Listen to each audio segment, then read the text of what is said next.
Oh God, this is dumb. Are you ready, Ski Dad? Time for the light round clears. Everybody start with Brandon in New Jersey. Brandon. So I would. How long did that take you? Do that? I don't even know. That was really stupid. Okay, so yeah, I mean that's the end of Crocs. This is the video if you want to watch it, but let's jump into Starbucks. So I just want to preface this by saying that a lot of the stuff that I'm going to show for Starbucks, it looks very negative. But if I'm being totally honest, before I even show it, I'm actually quite positive on the company. I'm not currently invested in Starbucks. I'm looking at it as a potential investment. Mm-hmm. I mean, there's a lot that I'm going to show. There's a lot of negativity, but I just wanted to make it clear there are definitely a lot of positives about Starbucks, and I'm going to talk about that after we go through the negativity. But I mean, let's just start with this. This is like the lightning round, dude. Jim Cramer. Yeah. So let's start. We're going to react to this, and I mean, if you haven't seen this interview, it's a banger. Gentlemen, when we look at the biggest loser today, it's going to be Starbucks. It's among the worst performers in the S&P 500. It's down double digits. Company posting quarterly results that I would say would be substantially below street consensus and cutting its full-year guidance, one of the bigger guidance cuts I've seen in a long time. Joining us now exclusively is Starbucks CEO, Lakshman Narasimhan. Mr. Narasimhan, it's good to have you on the show, and I appreciate that you're coming on, despite the fact that the quarter was extremely weak. Jim, it was a very tough. The way he introduces him, he just like completely, he's just like, bah, bah, bah. He's like destroying him. He's like, I'm glad that you're here, even though the quarter was extremely weak. And That's his introduction. that's his introduction. Like, imagine if I introduced you like that in the beginning of the video. like, thank you for coming on, even though last time when you showed up in the video, you looked extremely dead. Yeah, that's what you mentioned earlier. Okay, maybe I did introduce you like that, but I just like he goes about his introduction, but I'm gonna skip to about a minute in. Mm-hmm. This is kind of where we're gonna start. I mean, yeah, let's just. Now, what I'm trying to figure out, sir, is why did you not feel the need to pre-announce this shortfall, given the fact in the previous quarter, your CFO said that she felt that you could have a earnings per share growth in the range of 15 to 20%. This is a substantial decline from that. And given the fact that you said on the call that April did not end well, I'd like to know why you did not feel the need to come out and say our quarter is going to be substantially worse than expected at least 4 weeks ago. I think, Jim, we've been working on action plans to address Look at that stock price. these headwinds. And so what we wanted to come back with was not just the announcement, but also the action plans that we have in place, which, by the way, are not business as usual. And I'm happy to talk about them. Well, let's. Pretty much what he said here is he's kind of asking, right? He's asking the CEO. He's saying, okay, your CFO said that we're gonna do incredible. Yeah. But then they actually did completely terrible. Why did they not feel the need to announce, like, why did they feel the need to, like, correct themselves? Yeah. Instead, they didn't pre-announce it. They just did the earnings call. Just like the market was just completely in shock. They dropped the stock like crazy. And right now, one of the narratives that people are talking about is they're saying, like, okay, Starbucks said that they have a plan. They didn't want to mention the plan. They didn't want to mention this because they want to mention it during the time when they had a plan. Yes. But they did such a terrible job explaining their plan that nobody knows what the plan is. Yes. Like, I'll be honest, the narrative right now, if you look at all the YouTubers, all the analysts, everybody is saying Starbucks is going to die or something similar to that. Starbucks' future is bleak. They're saying all these different things. They don't know. There's actually a plan. And he does a terrible job explaining it. I'm going to just say that CEO absolutely abysmal job explaining the plan. He just keeps saying, oh, we have value. There's value here, value there. There's an action plan. You do like a count. Right. You can see how many times he says that in the whole interview. Yeah, but I mean, there is a plan. Yeah. But it's just like, he doesn't do a good job saying it. He just says, but there is a plan, just saying. Let's finish because I know that investors are trying to figure out why they should hold on to the stock.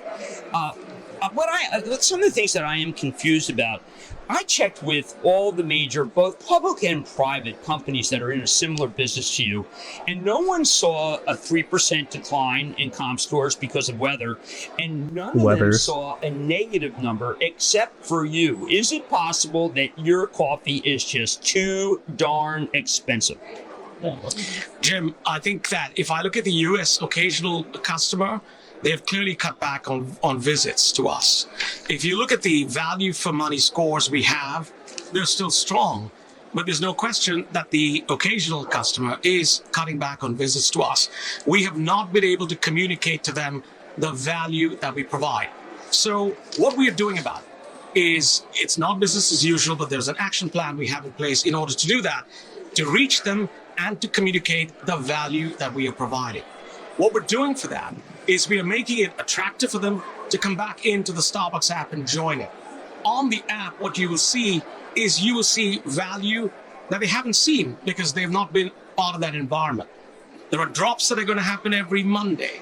There are bundles that we're putting in place that are attractive for them. For example, a beverage and a drink at a certain price.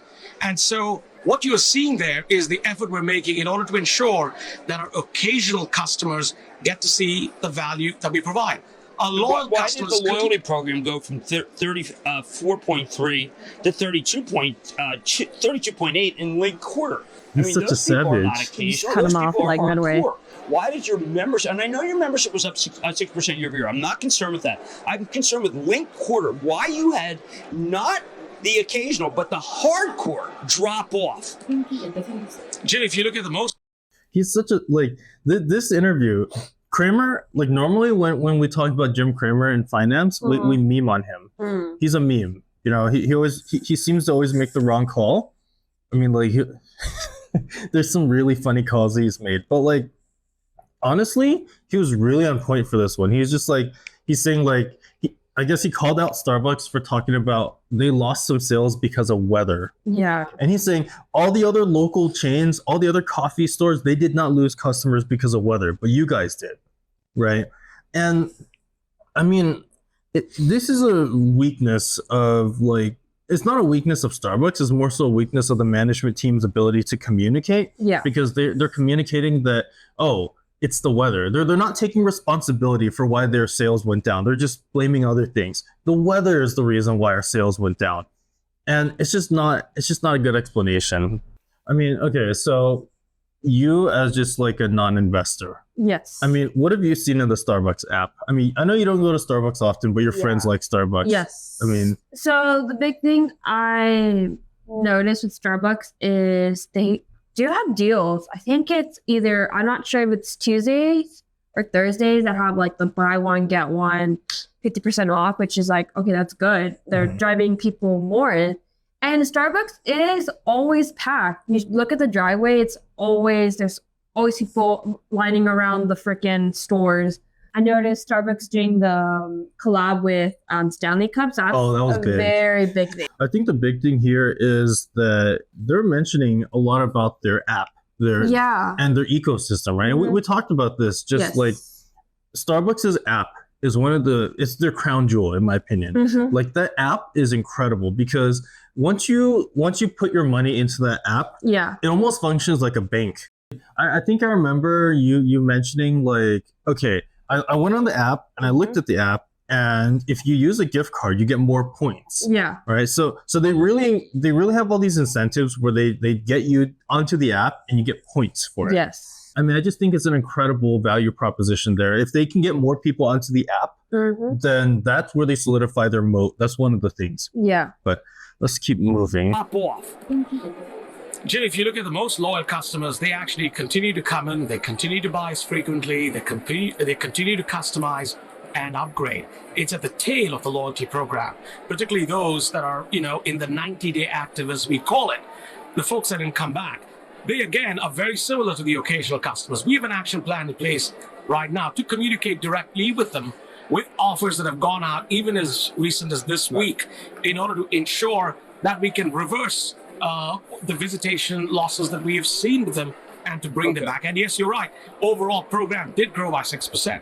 Right, that's necessary. But what's more important, I think, is the link quarter decline. Now, let me, before I turn it over to my colleagues, you said Oh, it's not God. business as usual, and I want to make a point here, sir. You are still expanding as if it is business as usual. You add, for instance, on the quarter, you talk about opening stores in Honduras and Ecuador. Is it not time to pause, sir, and figure out what's really going wrong and spend a deep dive and making it so that this decline in comp store numbers does not continue? Because it is perilous to the actual existential existence of Starbucks. Jim, thank you for the question. So, I mean, like, the way that the CEO responds, like, look, What I would tell you is, if you look across the world, our system sales in Latin America expanded double. so pretty much the CEO responds by just cherry picking data. Cramer here, he's really on point. Like, he really is. And that's something that's hard for me to say as an investor, that he's on point. I think that he's over-exaggerating to some extent, and everybody else in general is over-exaggerating about the terribleness of Starbucks. He's saying, like, this is perilous to your existential existence. Like, he's almost saying, like, Starbucks is going to go bankrupt. Yeah. That's an exaggeration. Let's be honest. Starbucks prints money. Yes. The business in coffee is cheap. Right, it's just cheap. So for them to, like, they're still turning a profit. You know, every sale that they make, they're turning profit still. So let's not pretend like they're gonna go bankrupt. Yeah. Right.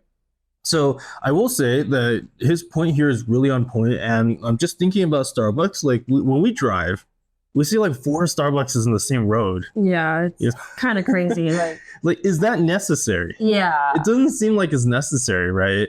I will say one of the action plans that they do have, which is not mentioned in this interview at all, it's mentioned in the earnings call. So if you want to invest in Starbucks, you want that to be something that's part of your portfolio, I would say listen to this earnings call and make a judgment for yourself. But for me personally, I listened to it, and they do have the plan there, right? They're closing down some stores. Yeah. They're also making some 24-hour stores. I think that's really good because certain areas, like something that's really busy, I can imagine people would want to go to a 24-hour store. Yeah, like So- nurses, for example, like in my local hospital, there's a Starbucks right next, like down the road.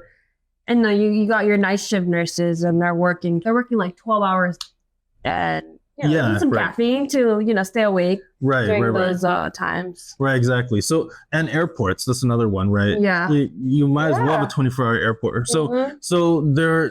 if they're closing down some stores, on top of that, they're also opening some drive-through only Starbuckses. And Yes. apparently, those are quite profitable. Remember, okay, so we were going to Starbucks and we were going to go inside the store, and we get there and it's just the drive-through. We're like, where's the store?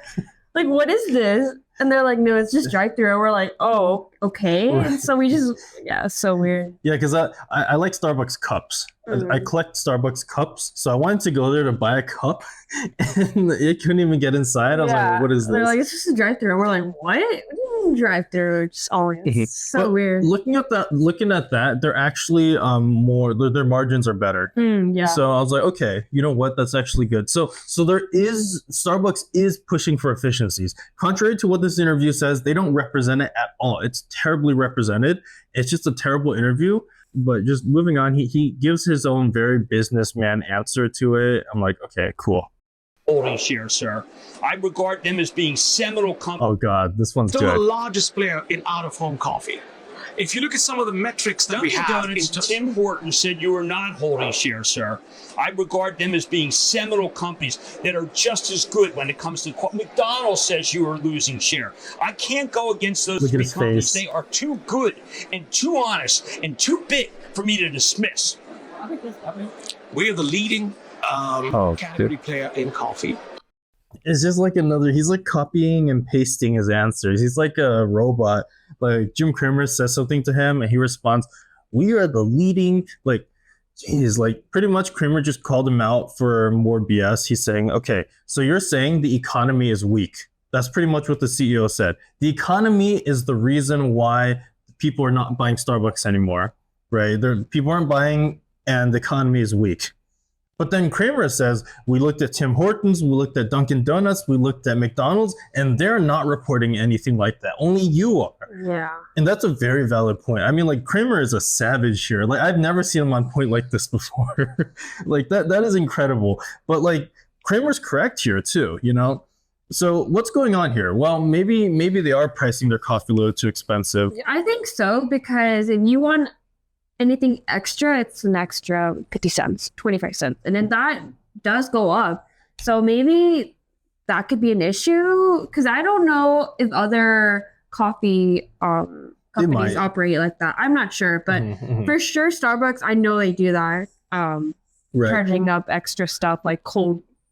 So I mean, like other coffee places do that. Like, you look at McDonald's, you know, you want some vanilla in your latte, there's going to be an extra charge for it. So they probably do that, but like, still, I think they take it a little bit too hard. Too hard, yeah. Right, I see.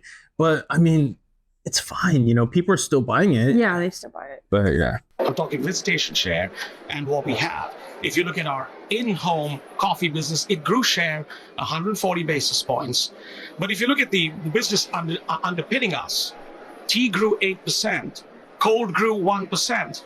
So there are elements in here. If you look at our partner sentiment and what we have inside stores, attrition is down to its lowest levels. So there's work going in. The thing we didn't do enough of is really attack the occasional customer with delivering and communicating value to them in a more aggressive manner. That's what the plan we have does. Luxman, it's David.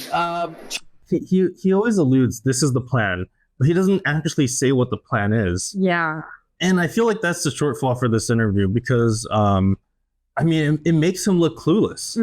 It really just makes him look clueless. And I think that's what a lot of people are kind of accusing the CEO of. Like, either he's like, it sounds like he's either trying to deceive his shareholders, or he's clueless. But I don't think it's either. I think there actually is a plan. He's just terrible at communicating it. You know? But yeah, I mean, this guy, he asked a question. A slower than expected recovery. But to Jim's question again, why not sort of focus on improving things there and or fighting off the competition? You still are opening many stores. I know the net number was still a pretty significant one for the quarter in China. David, first of all. Yeah, so I don't know if that's really the issue, because they're opening too many stores. I suppose that is true, and maybe they do need to cut back on some stores. That would hurt their revenue, but it would improve their margins, theoretically speaking. So maybe, but they're really focusing on this, where they're saying that they're not doing anything. That's what the guy's asking. They are doing things, actually. You know, regarding bringing back their customers, they're showing some sort of a value proposition through their app, right?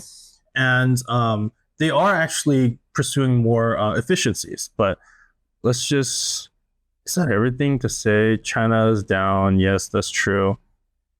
But that's the interview. So I want to just bring our attention to this. So when I went to Starbucks' website, I wanted to kind of like understand what was going on, right? Because, you know, like, you see a big brand like Starbucks' stock drop. Of course, every single investor in the world is going to have their eyes on this. Like, what happened? So, I mean, I was looking at this and I can't tell what the hell they're talking about. With strategic priorities, elevate the brand, strengthen, and like become unlock efficiency. Like, it doesn't mean anything. Yeah. You know? So again, the CEO, we have an action plan. Is that the action plan? I don't know what the hell that means. Yeah. You know? So again, this is the press release. It doesn't tell anybody anything. So I do not blame the investing world for dumping Starbucks' stock.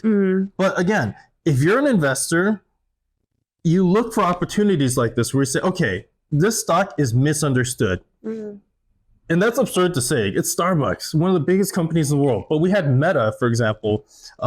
Meta, the stock dropped like crazy, all the way down to like $80. It's up to like 500 again or something. That shows how crazy and how inefficient sometimes the market can be priced. And this might be one of those moments, right? But again, this is their strategic priorities. It looks terrible. I don't know what the hell that means. So yeah, Starbucks is not doing a good job in explaining, but I kind of want to just bring this back to a discussion of Starbucks now. So in 2022, they had multiple CEOs go back and forth. And this is Schultz. So this is, I mean, he's the superstar CEO that they have, right? So the CEO before Schultz, they mismanaged the company completely. They were buying back shares. So pretty much they took on debt. The previous CEO, they took on debt to buy back shares so that when they get more share buybacks, it increases the EPS, the earnings per share of the company, and that allows them to unlock better compensation packages. In other words, the CEO was mismanaging the company in order to get more compensation for themselves. Okay. So Schultz came back and he said, okay, 2022, Starbucks enters new era of growth driven by unparalleled re-innovation plan. Okay, sounds good, right? This is their plan from 2022. Let's see. Now it's 2024, just like we talked about with Crocs, right? I bought the stock. I looked at what the management team said. They said they're doing it, and I buy more of the stock. Yeah. Let's look at the plan from 2022. What do they have? So they have a roadmap here. They said they want to deliver an annual, same annual stores of 7 to 9% growth, like revenue growth of 10 to 12%. They are not anywhere near. I think their revenue growth is negative. I think the growth is negative, and I mean, like, it just doesn't look good. They're not delivering on these numbers. So Starbucks right now is behaving like a growth company. They're talking about this is the growth plan, right? They're all over the world already. Yes. What growth company? They're building more stores, right? But here's the reality. Starbucks has more stores than McDonald's. Yeah. And I think that's absurd, right? Yeah. So I think it is time for them to refocus to some extent, right? Because they're behaving like a growth company still. But I don't think they're a growth company anymore. That's absurd for me to say, because as an investor from years ago, I've always thought about Starbucks like this is a growth company. I've always thought about that. Starbucks is a growth company. That's just something that I've known. And it almost seems like they're no longer a growth company. And that's a tough pill for me to swallow, but it's something that they have to swallow too. They might not be a growth company anymore, which means they need to behave differently. And I don't know if the current CEO is the right CEO to lead them through this transition. But I mean, that's just one of the risks of investing in Starbucks, you know, because they have this plan here, accelerated EPS, revenue. They're not even meeting any of these goals. So, and the CEO sounds like they're still trying to meet these goals. It might be time for the CEO to highlight a new plan. But that's just me. So overall, I just want to, I have some notes here because these are some points that I want to hit on. But this is from the earnings call transcript, and they say this. Additionally, we saw meaningful reductions in product and distribution costs, driven by supply chain improvements in procurement, transportation, and sourcing. They are significantly higher than we initially thought, and we're ahead of our plan and savings. Through work today, we have the confidence that we need to extend our goal from 3 billion of added efficiencies over 3 years to 4 billion of added efficiencies over the next 4 years. So that's going better than they expect, right? So they do have plans. It's just so terribly communicated. The CEO mentioned nothing like that, you know? Yeah. As a result of our investments and focused efficiency efforts, partner turnover reached a new low in the quarter. Store manager turnover also improved, and we beat the industry benchmarks by a wide margin. So Starbucks pretty much knows they can't just keep hiking their prices. And they have all these special sales. They're trying to bring people back. There is actually a plan. It's just not communicated well. Overall, I think what I think about Starbucks is there are so many different things that people are talking about negatively about the company. Unionization, macro seems to be a big issue, but macro is an issue for everybody. International expansion, that sounds like there might be an issue. Some people are afraid of China. The China expansion, because Starbucks is trying to expand in China. They have like a 11% revenue loss in China or something like that. The CEO, he looks clueless. The Starbucks' moat and brand is Starbucks' brand eroding. There's all of these negative things. And honestly, I don't think most of those things are going to destroy the company. It's just things that everyone's saying negatively. In fact, like, I think now if you were to ask people, what do you think about Starbucks' coffee? They just randomly ask people. They're probably going to say, oh, the coffee tastes terrible. Does it? I'm drinking Starbucks coffee. I think it's fine. You know? So there are definitely some headwinds but I think overall, throughout all the headwinds, this is a growing market still. What I mean by that, I'm not talking about coffee. what is the biggest addiction that we have right now in our generation? Caffeine. Caffeine, right? Yeah. So like my current investment is actually in Monster Energy. So I invested in Monster Energy, not Starbucks, but they're not similar, but they're sort of similar, right? So Celsius, Monster, these are companies that are growing market share. Yeah. And among that is just caffeine in general. Starbucks is among that too. So they're part of a growing pie. So we can't treat Starbucks like it's a declining company yet. It might, who knows? I can't tell in 2 years or whatever. But right now, I see the signs of a company that looks like there may be an opportunity. Yeah. So for me, I'm not currently invested, but if Starbucks continues to drop, then I might consider an investment in Starbucks. Thanks for watching a short clip of The Financial Doctor Reacts. To see the full episode, click over here. And to see my next upload, click over here.